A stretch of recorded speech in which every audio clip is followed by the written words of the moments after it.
తిరుమల శ్రీవారిని BJP MP Raghunandan Rao దర్శించుకున్నారు. బ్రహ్మోత్సవాల సందర్భంగా స్వామివారిని దర్శించుకోవడం సంతోషంగా ఉందన్నారు. ప్రసాదం విషయంలో జరుగుతున్న గందరగోళానికి సుప్రీంకోర్టు తెరవేసిందన్నారు. సుప్రీంకోర్టు ఆధ్వర్యంలో ఏర్పాటైన సిట్ పూర్తి స్థాయిలో విచారణ చేపట్టి నిజం నిగ్గు తేల్చాలన్నారు. భక్తుల మనోభావాలు, విశ్వాసాలు కాపాడాలని స్వామివారిని కోరుకున్నట్లు రఘునందన్ రావు తెలిపారు.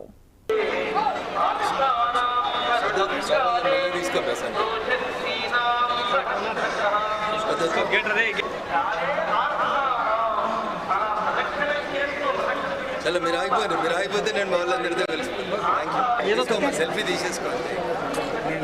భగవంతుని దర్శనం కలగడం అనేది నిజంగా పూర్వజన్మ సుకృతంగా భావిస్తూ ఉన్నాను.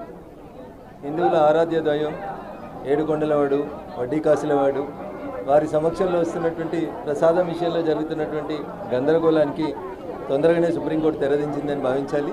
సుప్రీంకోర్టు నేతృత్వంలో ఏర్పాటు చేసినటువంటి సిట్ ప్రసాదం విషయంలో జరుగుతున్నటువంటి గందరగోళానికి తొందరగా ఫుల్ స్టాప్ పెట్టాలి. ఎందుకంటే కోట్లాది మంది భక్తుల మనోభావాలకు సంబంధించినటువంటి అంశం కాబట్టి హిందుత్వం మీద జరుగుతున్నటువంటి దాడిగా దీన్ని చూస్తూ తొందరగానే విచారణాధికారులు సాధ్యమైనంత తొందరగా ఈ విచారణను పూర్తి చేసి భక్తుల మనోభావాల్ని, విశ్వాసాలని కాపాడాలని, భగవంతుడు అధికారులకు ఆ శక్తినివ్వాలని మనస్ఫూర్తిగా ఆ ఏడుకొండల వంటి వేడుకుంటారు.